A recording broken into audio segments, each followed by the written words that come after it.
자, 안녕하세요. 전 우주를 통틀어 가장 위대한 역정을 살아가신 분의 이야기.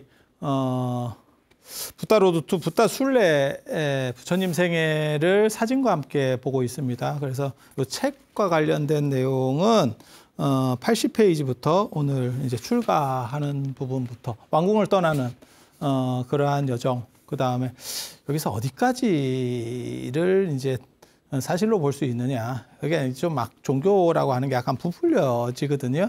그거는 뭐 종교만 그런 게 아니에요. 위인들에게는 다 그런 게 있어요. 그래서 이성계 역사혁명 일으키고 뭐 용비어천가 이런 거 보면 막 그 부모가 뭐 그 조상 대대로 뭐 덕을 쌓고 뭘 대단한 게 뭘 쌓았겠어. 그냥 살았다가 이렇게 하다 보니 역사혁명을 일으켜서 왕조를 세웠지. 아니 그게 대단하지 않다라는 뜻이 아니고 그게 뭐 조상이 그걸 다 대비하고 뭘 어떻게 하고 뭐 그랬던 건 당연히 아니겠지. 그래서 그렇게 미화되게 마련이에요.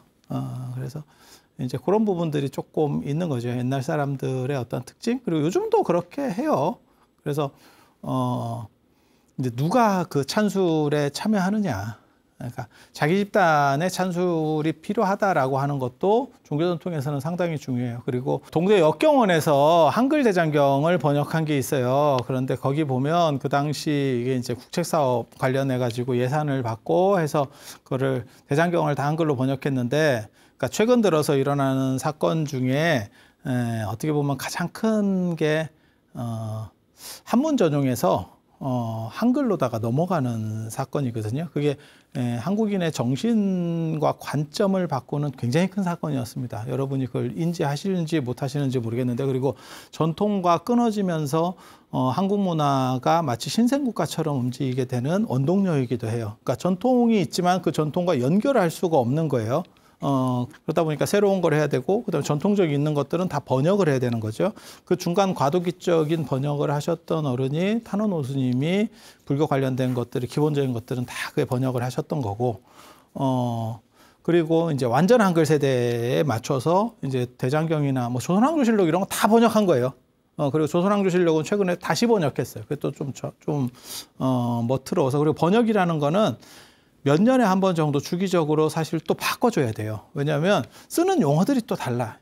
그러니까 탄원 오스님이 번역을 하셨으니까 그걸로 완비가 됐느냐? 지금 보면 그 번역도 굉장히 어려운 번역입니다. 그러니까 그 시절의 번역. 그 시절의 번역. 독립선언서하고 똑같은 거예요. 지금은 외워야 되는 거고, 그 시절에는 듣는 거였고, 아, 이런 글이구나 라고 하는 거고, 뭐 그렇게 되는 거죠. 그래서 그런데 그때 정화 끝나고 스님들이 번역할 수 있는 사람이 그렇게 많지 않았어요. 그러다 보니까 그 당시만 해도 한자를 많이 아는 사람 중에 유교 교육을 받은 사람들이 있었어요, 전통적으로. 그래서 그런 분들에게도 의뢰가 많이 갔어요. 사업은 빨리 진행을 해야겠고. 그러다 보니까 한글 대장경에 보면 틀린 건 아닌데 기분 나쁜 번역들이 굉장히 많습니다. 그러니까 스님이라고 하기는 그런데 번역상에는 이런 존칭을 쓰면 안 되거든요. 그러면 그냥 승려라고 우리가 쓴 사람은 번역을 하는데 꼭 중이라고. 틀린 건 아니야. 틀린 건 아닌데 약간 빈정이 상하지. 약간 빈정이 상하지. 약간 매기는 것 같기도 하고, 뭐 그런 것들이 많이 있어요. 그게 자기 집단이 번역을 못했을 때 나타나는 문제예요. 중국 불교에도 있어요. 부도. 뜰부자에다가 죽일 도자를 씁니다. 부도가 붓다의 음사예요. 그러니까 음역이니까 아무 글자나 써도 돼. 아무 글자나 좋은 의미의 글자들을 쓰면 돼. 근데 뜰부자에다가 죽일 도자는 둘 다 별로 안 좋은 의미의 글자예요. 문수보살도 그런 거예요. 그럴 문자에다가 죽일 숫자를 씁니다. 그러니까 그냥 보면 한자를 보면 어떻게 되냐면 글을 죽이는. 근데 사실은 문수가 공부 쪽인데, 아니 문수살이, 만수실이 뭐 이렇게 하는 거니까 음역이에요, 음역. 그러니까 관계는 없어. 아무 글자나 넣어도 돼. 근데 하필 죽일 숫자를 넣을 필요가 있을까? 그러니까는 자기 집단이 번역하면 그런 부분들이 다 정리가 돼. 그리고 다른 사람의 힘을 쓰게 되면, 그러니까 처음에 중국에서도 번역할 때도 꼭 불교인이 아니었던 사람들이 참여를 한 거죠. 그러니까 알바가 들어왔던 거예요. 근데 그렇게 되는 상황에서 이제 한문 세대들이 더 떨어진 거죠. 그러면 무슨 일이 벌어지느냐? 우리도 한문을 잘하진 않아요. 하지만 우리는 그걸 뭐 글 쓰고 할 때는 전부 다시 번역을 하거든요. 내식으로 다 번역합니다. 예. 그리고 자기가 번역하지 못하면 논문을 쓸 수 없다고 생각하는 사람이에요. 그러니까 모든 내가 관련된 것들은 내가 다 번역을 해야 돼. 그게 전공자의 기본 원칙 중에 하나입니다. 그리고 번역은 생각보다 쉬워요. 어려운 건 뭐냐? 장문이죠. 장문이죠. 장문에 들어가면 훨씬 어려워지는 거예요, 난이도가. 그렇잖아. 그래서 그렇게 되는데, 요즘 들어서는 이제 그나마도 번역이 안 되는 사람들이 있는 거야. 그러면 그거를 그냥 긁어다가 써버려요. 인용을 갖다 달아버려. 만약에 네가 번역을 못 하겠으면 번역을 할 수 있는 사람을 찾아서 같이 협업이라도 해라. 이렇게 할 수는 없다.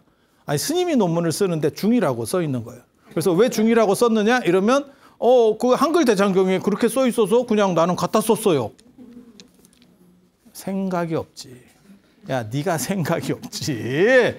야, 이거를 뭔 얘기인지 알아듣겠어요? 진짜 서글픈 얘기입니다. 이거 서글픈 얘기입니다. 그래서 그런 내용들이 존재해요.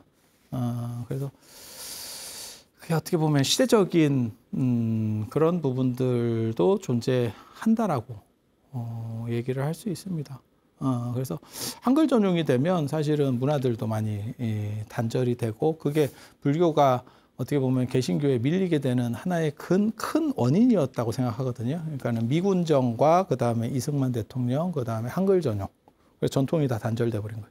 최근에 들어서도 하나가 더 있었죠. 도로명주소. 그러면 이제 또 다시 그 동과 관련된 유래들이 있거든요. 그게 또 이제 전통과 하나가 또 단절되는 거예요. 근데 되게 재미있는 거 있죠. 좋은 동네 사는 사람은 계속 동 얘기를 하고. 그래서 그렇게 있는 거예요. 그래서 이런 문화의 변화라고 하는 게 사실은 결국 어떻게 생각이 바뀌느냐하고도 큰 관계가 있어요. 그래서 부처님과 관련해서 지금 오늘 드릴 말씀은 부처님의 출가, 그리고 지난번에 말씀드렸어요. 동쪽문으로 출가하셨다.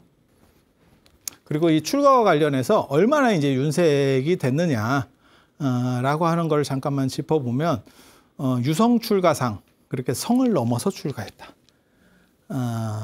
말 타고 성을 넘기는 어렵거든. 뭐 마장마술을 배워도 쉽지는 않을 거예요. 그게 벽을 넘는다는 게 그렇게 쉬운 건 아니거든. 그런데 이제 그래서 그러니까 뭐 사천왕이 그 발을 이렇게 받쳐줬다. 뭐 이런 얘기인데, 사천왕은 넘었다 치고 마부는 어떻게 할 거냐? 마부를 데려갔다라고 하는 설정이 굉장히 재미있는 거예요. 동쪽은 기란 쪽인 거고, 인도에서 생각할 때, 그러니까 내가 새로운 걸 추구를 하는데 길하다고 하면 그냥 그쪽으로 하고 싶은 거죠. 그러니까 동쪽으로 출가했다라는 거는 제가 보기엔 충분한 타당성이 있어요. 근데 마부 차익이라는 사람이 나옵니다. 부처님, 마부가 차익이에요. 이게 꼭 노복이라고 생각하시면 안 돼. 끝발이 있는 겁니다. 저런 게. 부처님의 약간 친구고 약간 비서실장 같은 역할을 했었던 사람은 우다인이라고 하는 사람이에요. 나중에 다 출가합니다. 차익도 출가합니다. 차익은 부처님이 출가하면서 어떻게 됐죠? 실업자. 근데 저 차익이 따라갔다는 게 부처님의 출가랑 관련해서 상당히 중요한 얘기예요. 말이 있고 말을 부처님이 타고 가시는 거야. 그리고 마부는 이거를 끌고 갔다는 얘기잖아요. 마부가 말을 타고 가진 않죠. 그러면 저 이동 속도가 빠를 수는 없어요. 빠를 수는 없어. 그런데 부처님 생애는 뭐라고 나오냐면 부처님이 성을 넘어서 나가고 성을 넘어서 출가를 하시고, 근데 마부를 누가 들었겠냐는 거예요. 이제 그 생각 하나가 있는 거고, 또 하나는 아버지가 이제 다음 날 보니까 아들이 출가한 걸 보고 군대를 보내서 이제 다시 데려오도록 했다라고 하는데, 너무 멀리 가서 데려올 수 없었다. 라고 하는데, 저 마부가 있으면 그렇게 빨리 못 간다니까. 말이 아무리 성능이 좋아도 말이 천리마야. 마부 속도에 맞춰야죠. 방법이 없죠. 마부가 뭐 바람같이 뛸 수는 없잖아. 아니 그렇지 않을까? 그래서 마부가 따라한 거는 맞는 것 같아. 차익 상환품, 사환품이라든가 이런 것들, 내용들을 보면 마부가 결국 장신구라든지 이런 것들을 가지고 와요. 가지고 말하고 같이 옵니다. 그래서 말은 이제 건척이라는 말이었고, 그래서 생각과 달리 그렇게 극적으로 빨리 간 것 같진 않고, 그냥 성을 넘어서 나갔다는 생각은 잘 안 합니다. 그냥 아마 동쪽 문으로 나가셨을 거예요. 그리고 성문 지키는 사람이 막았을 거고, 막아도 소용없어요. 그냥 열으락하면 요런 거요. 왕자가 열으락하면 요는 겁니다. 거기서 안 됩니다를 시전할 수 없습니다. 제가 늘상 얘기하는데 그런 거 있거든요. 임금도 무섭지만 왕자도 무서워요. 왜?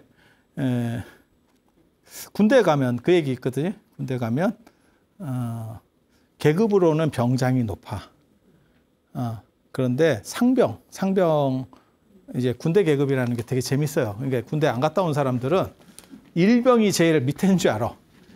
이병, 일병, 상병, 병장인데 이거는 대장이라는 뜻이에요. 병 중에 쫄 중에 대장 이란 얘기고, 상병은 상이라는 뜻입니다. 일은 첫째, 얘는 이렇게 순서가 나가는 거예요. 그러니까 일, 상, 짱 이렇게. 저게 이제 미국 계급하고 관련돼서 이렇게 번역이 된 건데, 아무튼 뭐 그렇다 치고 저기서 병장이 더 높은데 병장이 뭘 시켰어? 그러면 내가 이병이야. 그런데 일병이 다른 걸 시켜. 그러니까 일을 예를 들어서 어떤 뭐 배수관 작업을 해야 돼. 근데 1, 2, 3으로 하라고 시켰어. 근데 이 사람이 볼 때는 이 방식이 잘못된 거야. 그래서 1, 3, 2로 해야 되는 거야. 이게 효율성이 있는 거야. 그래서 서로 지시하는 방식이 달라. 그러면 얘가 누구 말을 따라야 되느냐? 높은 건 얘인데 얘가 한마디를 한다니까? 그게 뭐냐면, 너 누구랑 군대 생활을 오래 한다고 생각하냐? 이게 굉장히 좀 무서운 얘기예요. 남자들이 한 번씩은 군대 가면 다 듣는 얘기예요. 그러니까 지금은 걔가 높다고 생각하지만 걔 얼마 안 남았다. 걔 3개월 뒤면 간다. 나는 너 끝날 때까지 계속 같이 간다. 이렇게 하면 밑에 사람 말을 듣습니다. 밑에 사람 이거 판단을 해야 돼. 이게 철학적인 판단을 요구합니다. 누구 쪽이 더 맞느냐? 기간을 잘 생각해 봐라. 이렇게. 내 말을 들으라는 건 아니야. 내 말을 들으라는 건 아니고, 누구랑 더 오래 같이 함께 할 것 같니? 우리 함께 잘해보자. 이런 좋은 덕담인 거예요. 똑같아. 왕이 막았다고 하더라도 왕자도 그냥 바로 죽일 수 있습니다.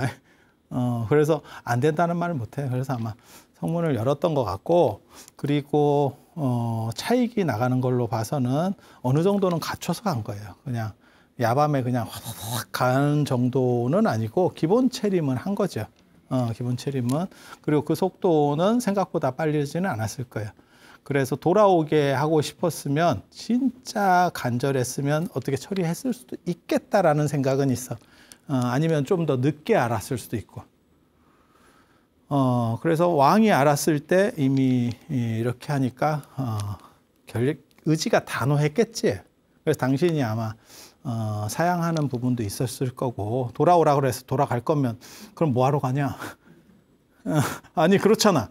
뭔가 결정을 내려서 인생을 내가 완전히 바꾸는 거거든요. 어떻게 보면 직장에 지금 사표 내는 거하고 똑같은 거거든요. 내가 창업하겠다 이래가지고 지금 사표를 냈는데 회사에서 사표 반려해 줄 테니까 오시죠?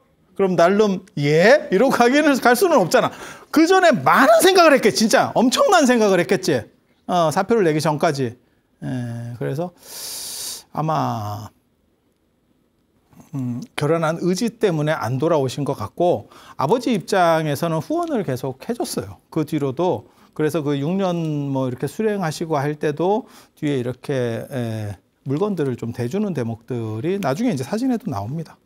사진에도 나옵니다. 그래서 그런 거 이제 대충 알 수 있고, 차익이라고 하는 사람이 신분이 아주 낮은 건 아니에요. 그러니까는 누구를 상대하느냐가 그 사람의 태생적 지위라는 것도 있지만 누구를 상대하느냐가 권력적 지위라는 게 있거든. 그러니까 우리도 마찬가지잖아. 대통령 비서실장, 그러니까 요즘으로 옛날로 말하면 도승지. 그 다음에 저 민정수석 이런 사람 승지급에 해당하는 사람들이 그러지 세죠. 굉장히 세죠.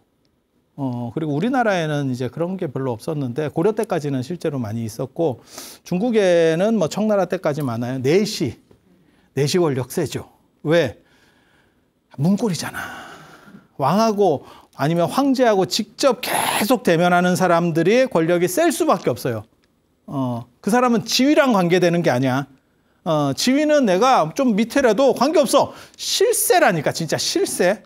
그래서 귀족이나 이런 사람하고 직접 이렇게 통할 수 있는 사람, 지금도 마찬가지입니다. 누가 세냐? 다 필요 없고요. 한 라인이 있느냐가 최강이에요. 그러니까 내가 절에 다니는데 내가 그 절 스님하고 세냐? 네가 전화할 때 받냐를 보면 돼요. 내가 전화번호 잘 모르는데요. 병풍입니다. 가로수 되겠습니다. 가로수. 아니 진짜예요, 진짜. 지율제일. 우발이도 마찬가지예요. 그러니까는 왕실이 이발사거든요. 이발사면 원래 신분적으로는 좀 낮은 사람이에요. 하지만 생각보다 그렇게 낮은 건 아니에요. 특히 귀족이나 왕의 몸을 직접 만지는 사람들은 언제나 지근해 있고 몸을 만질 수 있는 사람들은 대부분 셉니다. 이유가 뭐냐? 믿을 만한 사람이 아니면 맡길 수 없어요. 내뒀다가 얘가 갑자기 제가 생각을 해보니까 아닌 것 같아요 이러면서 칼 들고 들어오면 와 이거 피곤하거든. 아니 맞잖아. 그러니까 가장 그래도 믿을 만한 사람들을 두는데 그래서 저런 사람들이 약간 못 배운 상태에서 교만하기가 쉬워. 이해가 돼? 그러니까 자기는 신분이 떨어졌기 때문에 제대로 학습된 거는 아니고 그런데도 불구하고 주변 사람들이 이렇게 해주니까 이제 어깨에 벽돌이 한 20장씩 이렇게 들어가 있는 거죠. 차익이 교만하게 나가면 출가해. 나중에 차익도 출가합니다. 출가하고 그러면 옆에 선배 스님들이 얘기를 해. 그리고 신분이 좋은 사람들이 얘기해. 너 그렇게 하면 안 돼. 이러면 이 사람은 약간 개판이거든. 그러면 차익이 했다는 말이 그게 아주 재밌어요. 누구 때문에 부처님이 출가하실 수 있었는데. 내가 출가의 1등 공신이고 그래서 너네가 다 제자가 된 거야. 그러니까 나한테 야 내가 지분이 있다 지분. 내가 지분이 있는 사람이야 지금. 이러면서 얘기를 해요. 그래서 차익이 굉장히 좀 재밌는 사람입니다. 그리고 아무도 차익을 말릴 수 없었대. 그러니까 교만이 하늘을 좀 찌르는 거죠. 그리고 석가족들이 약간 교만해요. 석가족이 전체가 교만해. 교만한 이유는 뭐냐면 네팔에 가보시면 압니다. 그러니까 석가족이 살았던 지역 쪽에 가보면 산악지역이고 그 다음에 그러니까 그 동네에서는 괜찮아. 그런데 전체로 놓고 보면 별 볼 일 없지. 딱 그런 느낌이에요. 석가족이. 그러니까 산촌에 사는 약간 촌놈. 딱 그런 느낌이에요. 아니, 석가족들이 대부분 좀 그런 기질이 강했던 것 같아. 그러니까 자기네들끼리 어떻게 보면 시족 공동체를 만들며 살고 아쉬울 거는 없는데, 그러니까 괜찮아. 주변에 비해서는 괜찮아. 그렇지만 전체 큰 데로 나오면 이게 뭔가요?라고 하는데 그게 잘 안 깨지는 거죠. 먹잘 게 있으면 빨리 깨져요. 먹잘 게 있으면 빨리 깨져. 먹잘 게 없는 집단이 더 잘 안 깨져. 뭔 뜻인지 아셔요?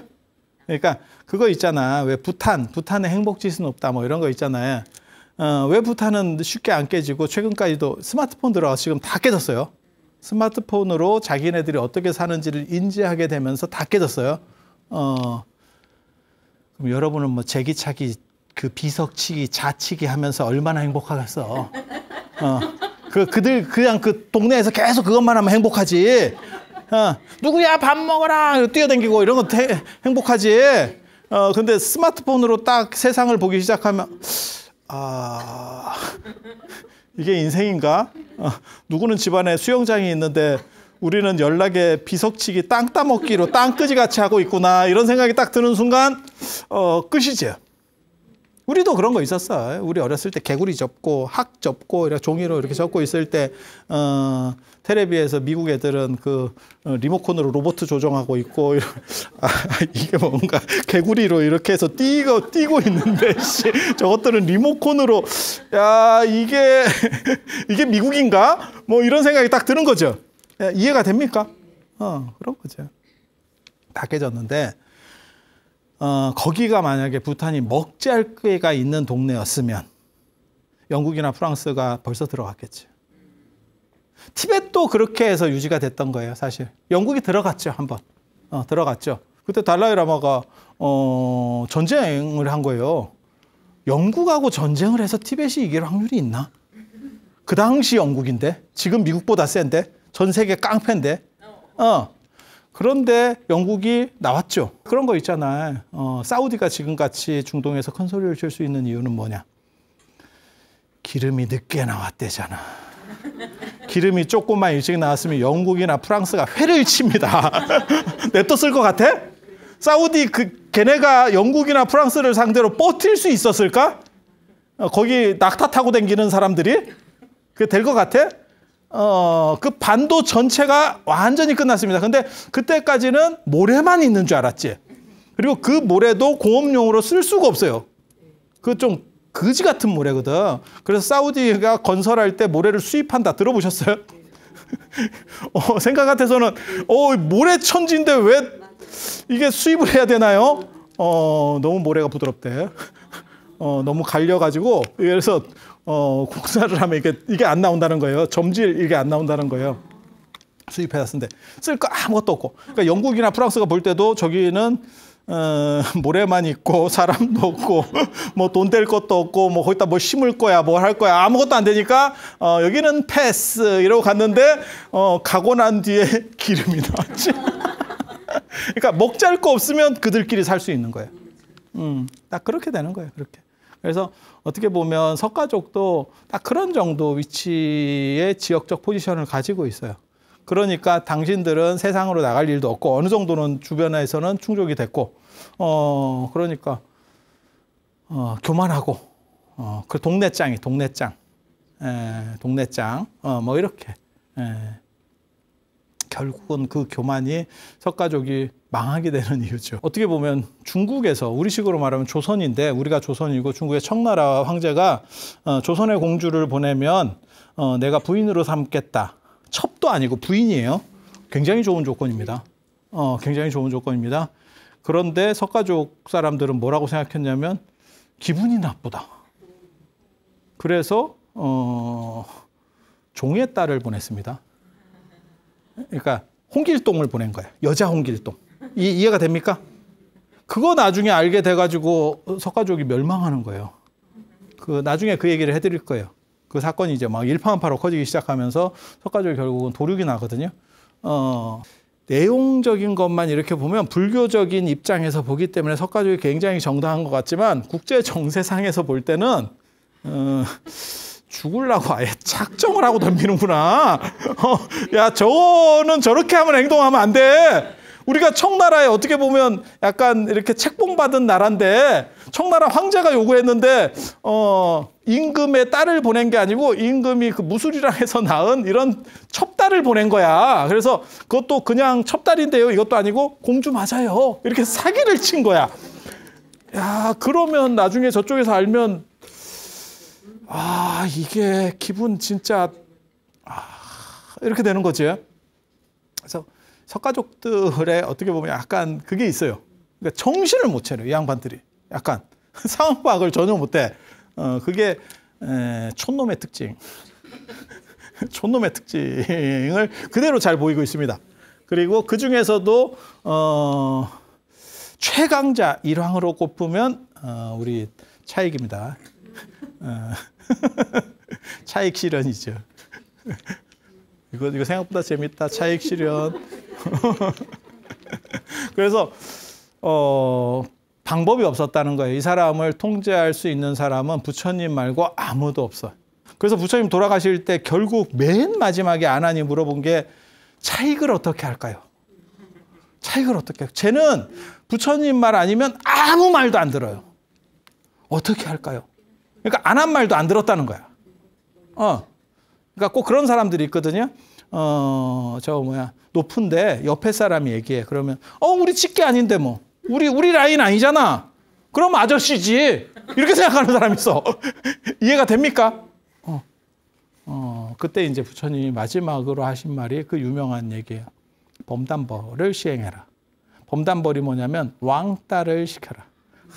이거 진짜 아무도 상대하지 말고 투명인간처럼 만들어라. 지금 오늘날 생각을 해보면 이게 교육자로서의 바람직한 태도인가요? 끝까지 교육의 입장에서 포기하지 않아야 되는 거 아닌가요? 그런데 부처님이 돌아가시면 통제자가 없대. 그걸 당신도 정확하게 인지를 하셨는가 봐. 그리고 얼마나 그게 얘가 문제를 많이 일으켰으면 돌아가시기 직전에 그걸 물어보겠어. 차익을 어떻게 하고. 차익을 어떻게 하고. 막 머리가 막 아팠던 거예요. 막 엄청나게 아팠던 모양이에요. 승단에서 문제를 계속. 그리고 뭐라고 얘기만 하면 그 방어 까방권을 시전합니다. 부처님이 누구 때문에 출가했는데. 그러니까 출가에 개입한 건 100% 맞는 것 같아. 출가에 개입한 건 100% 맞는 것 같아. 누구 때문에 출가했는데 이러면서 계속 그거를 시전하는데. 그래서 차익 굉장히 재밌는 사람이에요. 그래서 차익이 어떻게 보면 그 출가하실 때 핵심 조력자 중에 한 명이었던 거는 맞는 것 같아요. 그리고 당신 입장에서는 내가 주주다라고 말할 수 있는 게 자기가 약간 위험을 감수한 것도 맞아요. 그걸 도와주면 부처님이 출가하고 난 뒤에 자기가 돌아가서 보고를 해야 되잖아. 임금한테 지금. 와, 그거 보고하기 진짜 어려웠을 거다. 마치 뭐하고 똑같은 거냐면 빵점 맞은 시험지를 어머니에게 보여야 되는 그런 느낌이. 이걸 보여야 되나 말아야 되나. 가서 보고는 해야 되는데 갔어요. 그러면 이거 어떻게 보고. 야, 너가 그걸 잘 모시라고 있는 사람인데 너가 그거를 도와서 협조를 했다고 네가 나한테 먼저 얘기를 해줘야지. 네가 지금 지정신이냐? 이 얘기가 나왔겠지.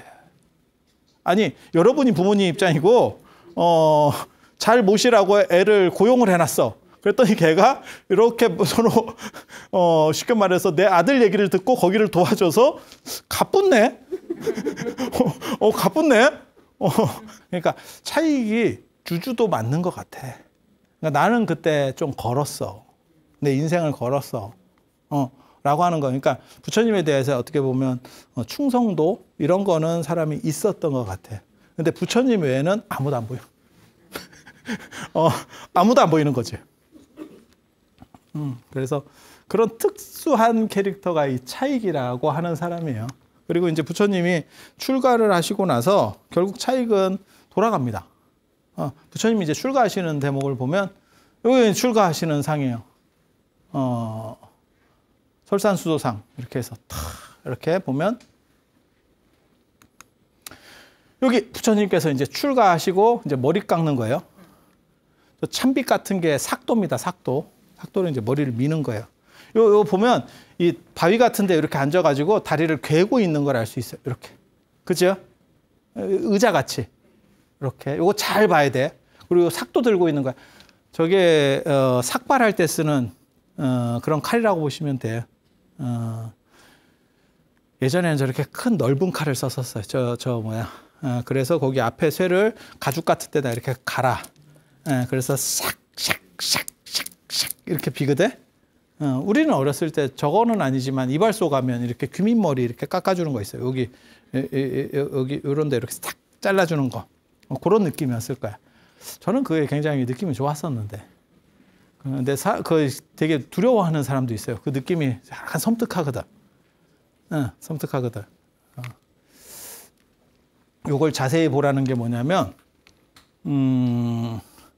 여기는 이제 금도 낙발이라고 해서 저 삭도로다가 머리를 자르니까 이제 머리카락이 떨어진다. 저 상투 튼 거 푼 거예요. 그래서 이렇게 길게 된 거예요. 원래 인도 사람들이 이렇게 높은 상투를 틉니다. 제가 이제 다음 시간에 그런 거 보여줄 건데 상투를 머리를 길러가지고 상투를 높이 틀수록 신분이 높은 거예요. 그래서 삭발을 지시하는 거거든요, 부처님이. 왜? 신분이 높은 사람은 상투가 높고 신분이 낮은 사람은 상투가 낮아. 그래서 그 사람을 봤을 때 그 사람의 신분을 짐작해 볼 수 있는 거예요. 그러면 사람이 사람 자체로 대하는 게 아니고 조건을 보고 대하지. 아니 근데 모든 사람이 지금도 그렇게 행동을 해요. 그러니까는 뭐 차가 좋은 걸 타고 다니거나 옷차림이 좋은 걸 뭐 하고 다니거나 그래서 야, 저 사람이 입고 있는 것만 해도 야, 언간하냐 전세금 나오겠다. 뭐 이런 식으로 나가면 생각이 약간 다르죠. 아니 맞잖아요. 그리고 이제 차익이 이제 이렇게 해서 머리 자르니까 어유 진짜 이거 끝났네. 이러고 이제 옷 벗어서 주고 요 옷하고 장신구를 가지고 이렇게 이제 말을 타고 다시 되돌아가는 그렇게. 그리고 이렇게 삭발 요 자세를 잘 봐야 돼. 요 자세를 잘 봐야 돼. 여기 법주사 발상전에 요 상이 있는데 여기도 보면 다리를 이렇게 이렇게 그렇게 해서 머리를 빗고 있는 게 아니고 자르고 있는 겁니다. 요 삭발하는 상이 우리나라에는 굉장히 드물어요. 상으로 나와 있는 건 굉장히 드물어요. 그래서 내가 다시 돌아가지 않겠다라고 하는 결연한 의지, 그리고 나는 신분을 초월해서 열심히 잘 수행해 보겠다라고 하는 그런 의지를 보이는 대목이에요. 삭발투혼이라고 할 수 있지. 그래서 이렇게 언뜻 보기에는 야, 다리를 저렇게 놓고 이게 뭐 삭발이 되나 이렇게 생각을 하는데 실제로는 앞에처럼 이렇게 지금 약간 돌 같은 데 앉아 있는 거예요. 그리고 저렇게 의자 같은 데 앉는 게 유목문화 풍수입니다. 요게 이제 계도라고 그래서 이거 조선시대 때 또 계도예요. 아까 그렇게 네모난 것도 있고 요거는 이제 여기 이제 태고 보국사 스님인데 이제 저게 이제 어떻게 보면 계율을 엄격하게 지킨다. 뭐 이런 식의 상징으로 이렇게 해서 계도. 그러니까는 지금도 저런 거 합니다. 이게 출가할 때 미리 다 이렇게 깎아 오는데 지금은 요즘은 다 미리 깎아 오거든요. 그래서 출가할 때 저런 계도로다가 머리에 대줘요. 상징적으로. 예전에는 직접 밀었던 거고 지금은 어렵죠. 그리고 행자 때 직접 밀어줍니다.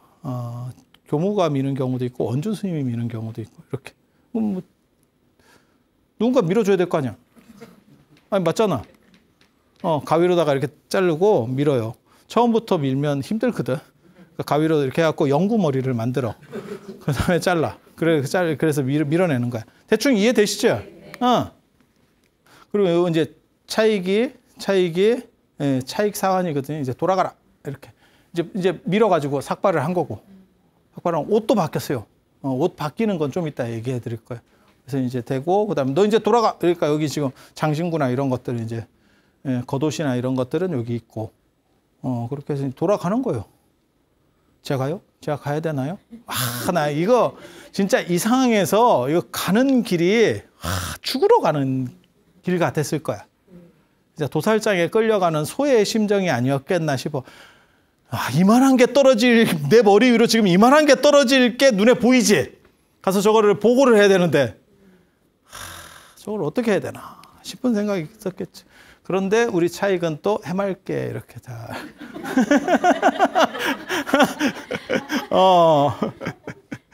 재밌는 분이에요. 아무튼 이분 굉장히 재밌어요. 그래서 보고를 하니까 차익이 와가지고 이제 했어요. 이렇게 했어요. 라고 했더니 이제 두 여성이 폭풍 눈물을 흘리더라. 두 여성은 누구냐면 이모, 좀 더 크게 나오는 건 이모, 마하프라자파티 대도라고 하는 분이고 그 옆에 이제 울고 있는 거는 이제 부인 야쇼다. 부인이 울면 안 되지. 나가는지도 모르는데 남편이 지금 나가는지도 모르는데 그게 부인인가? 각방을 쓰고 있었나?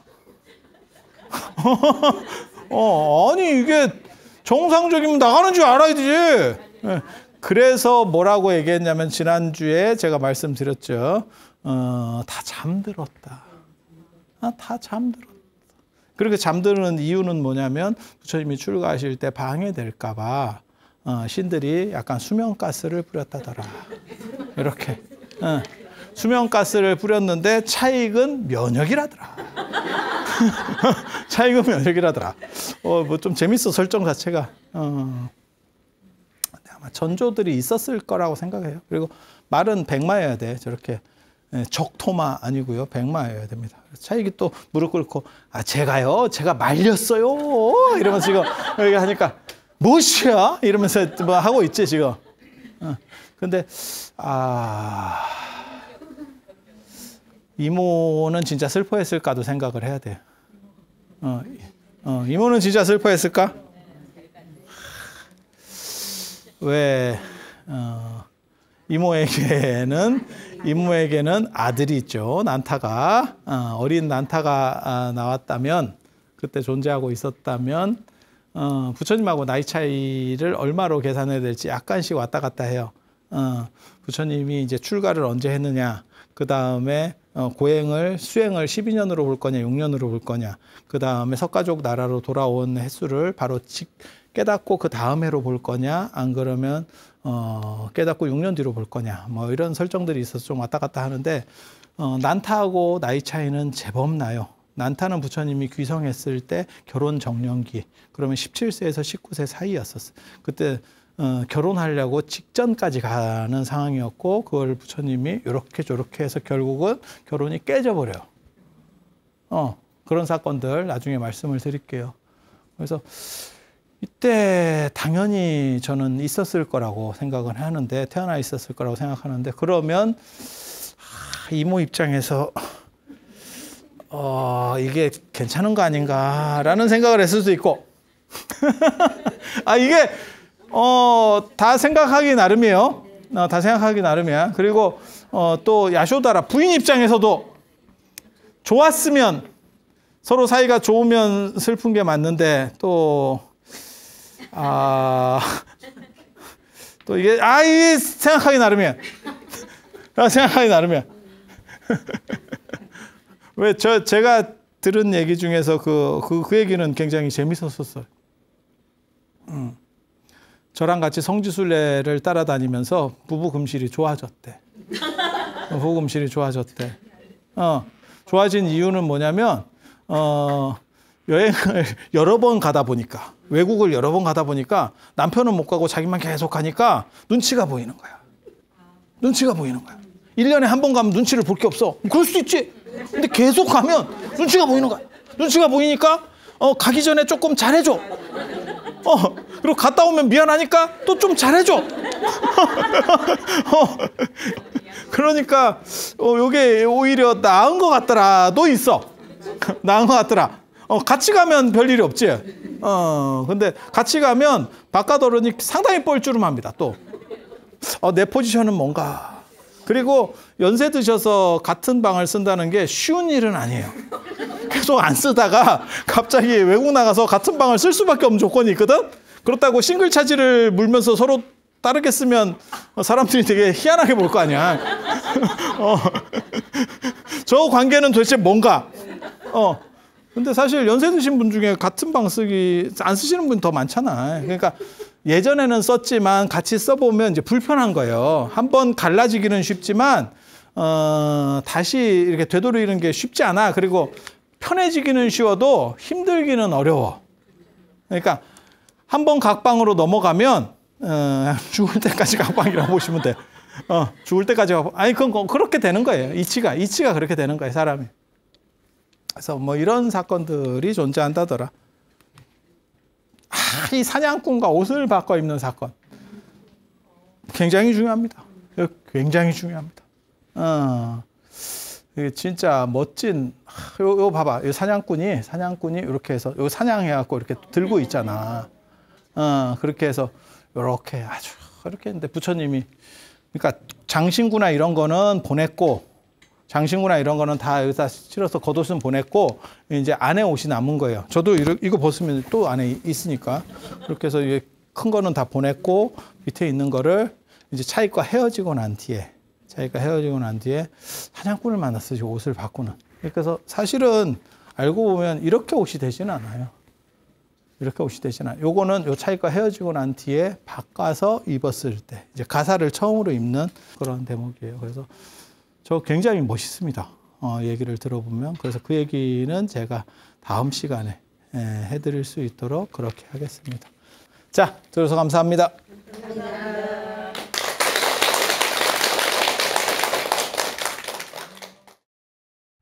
감사합니다.